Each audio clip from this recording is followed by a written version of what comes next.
അപ്പോൾ ഇത് ഹരിയേട്ടൻ്റെ വീടാണ്. ഹരിയേട്ടൻ്റെ ശില്പങ്ങളായതല്ല.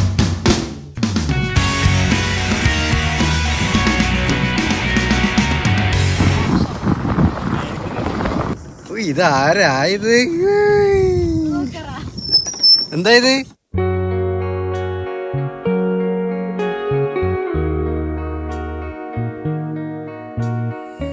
എൻ്റെ റബ്ബർ തോട്ടം മുഴുവൻ കാട് പിടിച്ച് ഈ കാട്ടിൽ കൂടെ തന്നെയാണ് ഞാൻ ടാപ്പിങ് ചെയ്യാറ്. അപ്പോൾ ഇതൊന്നിപ്പം മിഷൻ വെച്ച് കാട് വയക്കാൻ പോവുകയാണ്. ഇത്രയും കാലം ഈ റബ്ബറിന് വളമൊന്നും ഇട്ടിട്ടുണ്ടായിരുന്നില്ല. അപ്പോൾ ഇത്തവണ വളം ഒക്കെ ഇട്ട് ഒന്ന് റെഡിയാക്കി എടുക്കണമെന്നുണ്ട്. ഞാനെപ്പോഴും ഇവിടുന്ന് ടാപ്പിങ് ചെയ്യുമ്പോൾ ഇവിടെ ഒരു പാമ്പിൻ്റെ ഒരു അവശിഷ്ടമുണ്ട്. അപ്പോൾ ഇത് ഇപ്പോൾ കാണുമ്പോൾ ഞാൻ ഞെട്ടിപ്പോവും. ഇതറിയാം, ഇത് എല്ലാ ദിവസവും കാണുന്നുണ്ടെങ്കിലും എന്നാലും ഇത് കാണുമ്പോൾ ഒരു പേടിയാവും പെട്ടെന്ന് തന്നെ. പാമ്പുകൾ കാണാറുണ്ട്, നല്ല ഇടതൂർന്ന കാടുകൾ ഉള്ളത് കൊണ്ടായിരിക്കും അങ്ങനെ പാമ്പുകളുള്ളത്. കഴിഞ്ഞ തവണ ഞാൻ തന്നെയാണ് വായിക്കിയത്. പക്ഷെ അത് കത്തി ഉപയോഗിച്ച് സ്വന്തം വായിക്കിയത് കൊണ്ട് വേണ്ടത്ര രീതിയിൽ വൃത്തിയാക്കാനൊന്നും പറ്റിയില്ല. ദിവസം ഞാൻ ഇവിടെ റബ്ബർ ഇട്ടുമ്പോൾ അതിനകത്തൊരു എന്തോ ഒരു കരയെന്ന് വെച്ചാൽ ചെറുതായിട്ട്. അപ്പോൾ ഒരു പൂച്ചക്കുട്ടി ആരോ ഇവിടെ ഉപേക്ഷിച്ചതോ വലിച്ചെറിഞ്ഞതോ ഒക്കെയാണ്. മുഴുവൻ ഉറുമ്പ് കടിച്ച് കണ്ണ് തുറക്കാത്ത പൂച്ചക്കുട്ടിയായിരുന്നു. ഈ കണ്ണ് തുറക്കാത്ത പ്രായത്തിൽ നമ്മൾ പൂച്ചനെ വീട്ടിൽ ഉണ്ടായിക്കഴിഞ്ഞാൽ എല്ലാവരും ഉപേക്ഷിക്കുന്നുണ്ടാവും കുറേ ആൾക്കാർ. പക്ഷേ അതിൽ കണ്ണ് തുറക്കാണ്ട് ഉപേക്ഷിക്കുന്നത് ഒരു വളരെ പാവമായി പോകും. കാരണം എങ്ങോട്ടും പോകാനാവാണ്ട്. അപ്പോൾ ഈ പൂച്ചേനെ ഉറുമ്പുകൾ കടിച്ച് ഇതിൻ്റെ കണ്ണിനും കൈക്കുമൊക്കെ കടിച്ച്. അപ്പോൾ ഞാൻ ഉറുമ്പിനൊക്കെ എടുത്ത് കളഞ്ഞിട്ട് ഇവിടെ തന്നെ വെച്ച്. റബ്ബറിലൊക്കെ വെള്ളം നിറഞ്ഞിട്ട് ഞാൻ കുറച്ച് ദിവസമായി റബ്ബർ ടാപ്പിങ് ചെയ്യാത്ത. ഇങ്ങനെ വെള്ളം വെക്കാറില്ല, ഇതിനകത്ത് കൊതുക് മുട്ടയിട്ട് പെരുകാറുണ്ടാവുകൊണ്ട് ഇങ്ങനെ. അപ്പം ഞാൻ ഈ വീഡിയോ എടുക്കുമ്പോൾ ഈ മരത്തിൻ്റെ മുകളിൽ നിന്നൊരു ഒച്ച വരുന്നുണ്ട്. ഒരു മരം കൊത്തി ഇവിടെ ഏതോ ഒരു മരത്തിൻ്റെ വിലയിൽ നിന്ന് കാര്യമായിട്ട് പണി തുടങ്ങിയിട്ടുണ്ട് രാവിലെ. ഈ മരത്തിൻ്റെ അടുത്ത് ഫോൺ വെച്ചാൽ ചിലപ്പോൾ സൗണ്ട് ഇതിനകത്ത് കിട്ടും.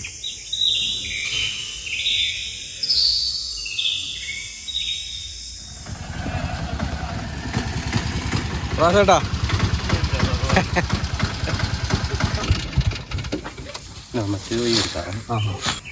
അപ്പം ഇതാണ് പ്രകാശേട്ടൻ. പ്രകാശേട്ടനാണ് നമ്മളെ കാട് എല്ലാം വൃത്തിയാക്കാൻ വേണ്ടി വന്നിട്ടുള്ളത്. പ്രകാശേട്ടൻ ആദ്യം സ്വർണത്തിൻ്റെ എല്ലാം പണിയായിരുന്നു അല്ലേ? ഇപ്പം നിർത്തി. നമ്മള് പഴയ സുഹൃത്തുക്കൾ പണ്ടേയുള്ള ബന്ധമുള്ള ആളാണ്. പിന്നെ പ്രകാശേട്ടൻ്റെ ഭാര്യ വലിയൊരു കലാകാരിയാണ്. ഒരു സ്കിറ്റ് അല്ലേ? സ്കിറ്റ് എല്ലാം അവതരിപ്പിക്കുന്നതാണ്.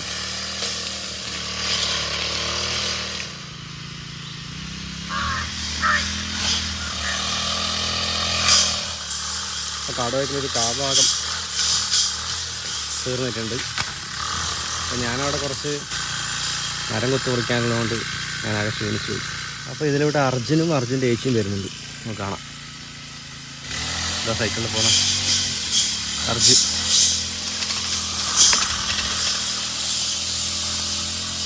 അർജുൻ ഇതിൻ്റെ ഒപ്പം അങ്കമാടിയിൽ പഠിച്ചതാണ്. രണ്ടാളും കരാട്ടയാണ്, കളരി.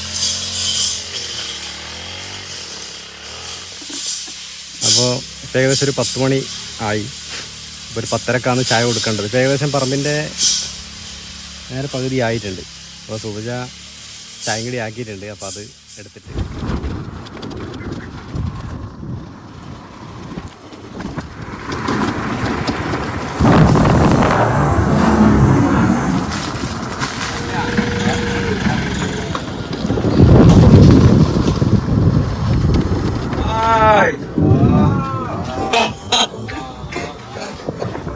ഇതാരായത്?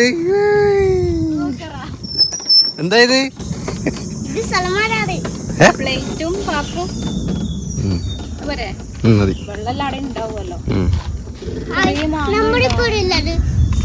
ചോട്ടിലേറ്റുമായി നമ്മളെ കടപ്പുറയിലെ നടക്കുന്നത് പ്രോഗ്രാമിനൊക്കെ പാർട്ടി മുട്ടക്കറി. പാല് വാങ്ങാൻ പോലെ അങ്ങോട്ടേക്ക്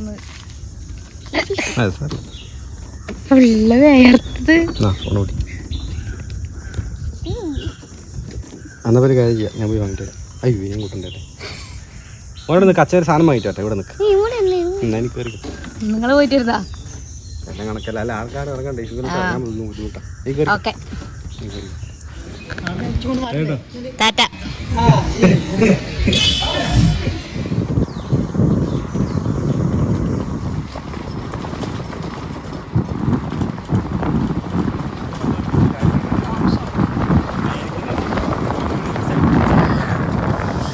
ചപ്പാത്തിയും കറിയെല്ലാം ആക്കിയിട്ടുണ്ട്. ഇനിയിപ്പോൾ ചായ വെക്കണം. ചായ ഇവിടെ തൊട്ടടുത്ത് ഇപ്പുറത്തെ വീട്ടിൽ പോയിട്ട് വെക്കാൻ വിചാരിച്ചു. അതുകൊണ്ട് പാലും മേടിച്ചിട്ടാണ് ഇങ്ങോട്ടേക്ക് വന്നത്.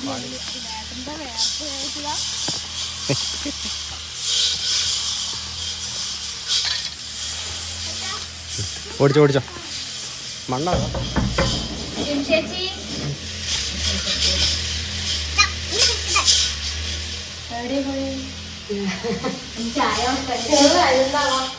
ഇത് സിൻഷ. അപ്പൊ സിൻഷന്റെ വീട് നമ്മള് ചായ വെക്കുന്നത്. സിൻഷ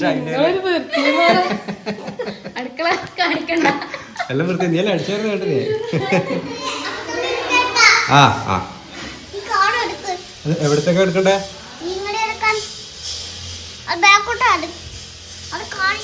സൈക്കിള് മുഴുവൻ മണ്ണാന്ന്. അത് അകന്ന് ഓടിക്കണ്ട, പുറത്തുനിന്ന് ഓടിച്ചാ മതി. ബാ പുറത്തുനിന്ന് ഓടിച്ച പുറത്തുനിന്ന്.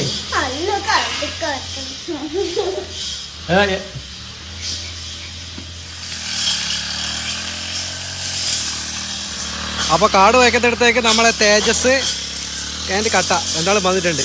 ഇത് ഏച്ചീൻ്റെ മോനാണ്, ഇത് മാമൻ്റെ മോൻ. നമ്മൾ കാട് വയ്ക്കുന്നതിനെ കുറിച്ച് കാണാൻ വേണ്ടി വന്നേ അല്ലേ. അപ്പോൾ ഇത് ഹരിയേട്ടൻ്റെ വീടാണ്. ഹരിയേട്ടൻ്റെ ശില്പങ്ങളായതല്ല, ഹരിയേട്ടൻ ഉണ്ടാക്കുന്നത്.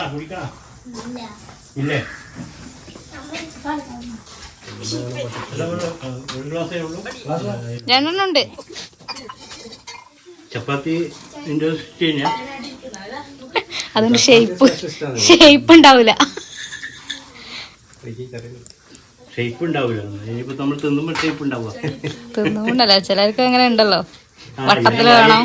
ഇത് ദോശ പൊട്ടി വായിൽ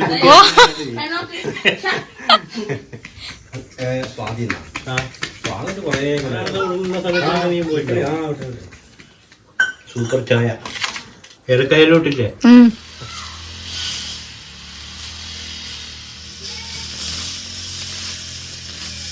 അപ്പോൾ പ്രകാശാണ് ചായകളിൽ ഭയങ്കര ഇഷ്ടപ്പെട്ടെന്ന് പറഞ്ഞു. ചപ്പാത്തി മുട്ടക്കറി. ഞാൻ പറഞ്ഞു ഇവിടെ നല്ല ഫുഡ് സ്പെഷ്യലിസ്റ്റാന്ന് പറഞ്ഞു. അല്ല, പ്രകാശാണ് ഭയങ്കര ഇഷ്ടപ്പെട്ടു. അപ്പോൾ ഈ പറമ്പ് ഏകദേശം കഴിയാനായിട്ടുണ്ട്. ഇനിയൊരു ചെറിയൊരു ഭാഗം കൂടി ഉള്ളു. അപ്പോൾ ഈ പറമ്പ് ഇത്രയും വൃത്തിയുണ്ട് എന്നത് ഞാൻ ഇന്നാ അറിയുന്നത്. ഇത്രയും വൃത്തിയുണ്ട് എന്നുള്ളത്. കഴിഞ്ഞ പ്രാവശ്യം ഞാനത് ഒറ്റക്ക് വായിക്കിട്ടുണ്ട്, ഞാൻ സുബിജയും കൂടി വന്നിട്ട്. അപ്പോൾ അതിൻ്റെ വീഡിയോ നമ്മൾ ഇട്ടിട്ടുണ്ട്. അപ്പോൾ അത് മുഴുവനായിട്ട് നിങ്ങൾ കാണണം. എന്നാലും എങ്ങനെയാണ് ഒറ്റക്ക് വായിക്കുക എന്നുള്ളത് നിങ്ങൾക്ക് പഠിക്കാൻ പറ്റും. അപ്പോൾ ഇതിപ്പോൾ നമ്മൾ പ്രകാശനാണ് വായിക്കുന്നത്. ഇത് വളമിടുന്നത് കൊണ്ടാണ് ഇത്രയും വൃത്തിയിൽ ചെയ്യാൻ ഒരാളെ വിളിച്ചത്. പിന്നെ അതുമല്ല, ഞാൻ വായിക്കുമ്പോൾ നല്ല കാടാണ്, ഭയങ്കര കാടാ. ഇടക്കിടയ്ക്ക് പാമ്പെല്ലാം അതിനിടക്ക് ഓടുന്നത് കാണുന്നത്. ഇപ്പം വൃത്തിയാക്കുമ്പോൾ കണ്ടില്ലേ പാമ്പുണ്ടായിട്ടുണ്ട്. 2 പാമ്പിനെല്ലാം കണ്ട് 2 കാര്യങ്ങളുണ്ടായിരുന്നു. അപ്പോൾ ഈ വീഡിയോ തൽക്കാലം അവസാനിക്കുവാണ്. ഇതിൻ്റെ ബാക്കി വീണ്ടും അപ്ലോഡ് ചെയ്യുന്നതായിരിക്കും. ഓക്കെ.